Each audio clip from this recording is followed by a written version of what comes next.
Tom, Yes, would you do the honors? I would love to, my friend.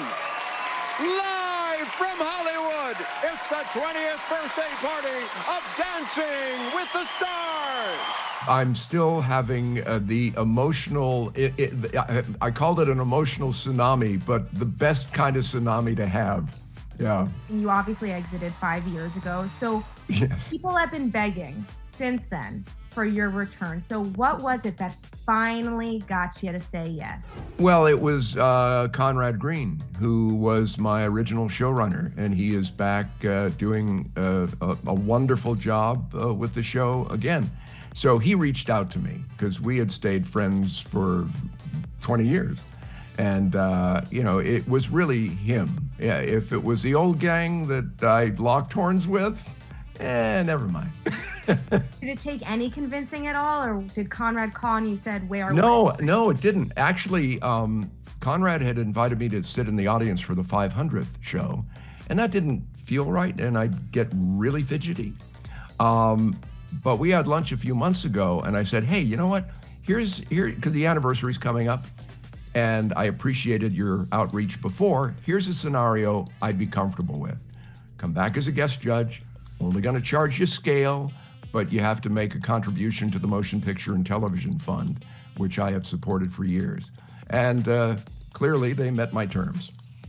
And you were emotional right off the bat. I mean, Alfonso let you do those honors of introducing the show for the evening. How special was it? Was it like no time had passed? It did feel like no time had passed. Everything just felt so familiar. I was telling some of the dancers, I said, I'm just in a different place. I'm gonna sit over there instead of standing over here. But otherwise, I was surrounded by my friends. And in some ways, that was almost secondary to doing the show itself, was just that lovely feeling of us all coming together again and celebrating what we had built over the past 2 decades. And Alfonso told us he was nervous for the first time ever. Really? Having you in the ballroom. The idea of he's here and he's going to be watching every word. Do I say it right? Do I have some fun? Oh my God. What was it like kind of sharing that moment with him? I know you guys are very close and Yeah. he considers you a mentor. Well, I'm surprised that he felt nervous, and that's very sweet of him to say that. Yeah, I'm a big Alfonso supporter. I think that's pretty clear.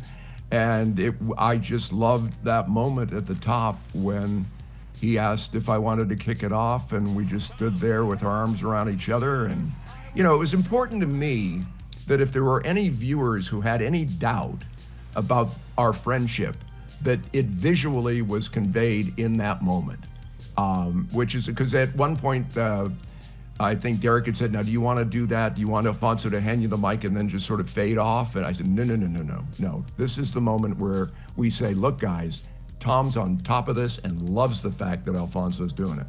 This time we got to see you, though, in a new role. I mean, as a guest judge. How exciting was it to get to sit beside Derek, Carrie Ann, and Bruno? It was lovely. I think they'd understand if I said I would have loved to sit next to Len. But they could not have been more welcoming.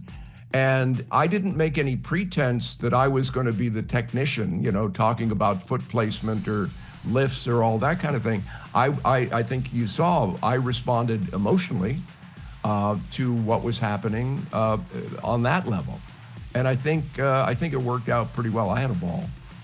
Was it weird for you to be behind the judge's desk instead of standing there with the microphone? No, not at all. It just felt, again, because that felt like my work home, it's just like, we're going to watch TV in the living room or the kitchen tonight. That's what it felt like, kind of.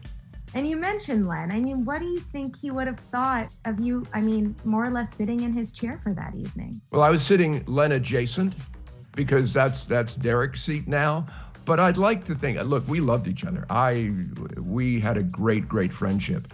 And and there were moments, I tried to give little moments where I showed my affection, like 7, and that kind of thing. And just, reminding Andy that I had been critiqued by Len when I did a quick step years ago. So Len was always right in the forefront of my mind throughout the whole experience. And I'm sure getting to judge these pairs this season, the competition is insane. Yes. Yeah, it's really of a high level. I mean, next week's the semifinals. We were looking at dancing that could have been in the finals at that point, you know. So I can't wait to watch the next 2 weeks. From the comfort of my home. And getting to watch Robert, I mean, you mentioned first seeing him at 11 years old when he was on the show. What a full circle moment now getting to watch him compete. Yeah, and their dance, oh my gosh, as I said, because everybody's praising, and I said, you know what really annoyed me about it? Because I was trying to hold it together, and then they come out and do that beautiful tribute to their dad, to Robert's dad. And, you know, that's when I was like, okay, hold it together, yeah. And we also got the opportunity to see other Mirrorball champs that were on your season, like Rumor Willis, and you mentioned how special it was to get to meet Bruce. So how special was it to get to see Rumor come back and have those memories come back? Rumor, and then I'd look across, I saw Kelly Monaco sitting there, you know, our season 1 winner, and there's Wayne Newton and Charo and you know, just Gilles. I mean, it was just, I was almost losing focus on the show because, hi, and then my youngest daughter was there with my son-in-law. You know, it was lovely. When I heard that all 6 of the original pros were going to be there, I thought that was lovely. And what Derek and Ray Chu did for that opening number was, even if they hadn't designed my backlit entrance, you could take that out of it and still just be absolutely astounded at the elegance that they coordinated, the theme music, having different tempos, and you know, there was almost a Downton Abbey quality to part of it, you know. I just loved it. And I'm standing behind the LED wall knowing it's about to open up and the backlit thing, and I'm gonna come out like Shatner did in Star Trek II, you know, and I'm just trying to hold it together. So I've always called that show the greatest gift of my career. And I made the analogy in an interview recently. Somebody said, well, why are you, I think it was a social media comment actually, as, well, why are you going back then? They fired you. I said, well, think of it this way. You love the car. You're not crazy about the driver. That driver leaves. A driver you like comes in the car. The journey's enjoyable again. So that's kind of how that went down. So, I mean, I gotta ask you, is this the last we've seen of Tom Bergeron? Like, could you come back? If Conrad comes to me next season, you know, when the result show's back, and or maybe, you know, 2 seasons away, and say, hey, would you do that guest judge thing again? I'll be there in a heartbeat. What about as a contestant? I mean, that's the only thing you haven't done. No. That you in season 2, that one dance, you can still see it, unfortunately, on YouTube. And by the way, it's probably one of the only things from ABC you can see on YouTube. But yeah, that's still evidence of why I wouldn't be a contestant. In my last comments as a judge, I want to talk to the network. This show is setting ratings records again. So next season, bring back the results show. Yeah! Let the whole country vote. Why was this message about this results show and everyone needing to vote something you had to get across at the very end? Well, look, just from pure logic, right? I mean, here's a show that is hitting new ratings records. I'm surrounded by my friends. I know what the state of the business is currently. A lot of my friends could use an extra hour TV show a week, but also, more important than even all that, I think it's more fair if everybody gets to vote.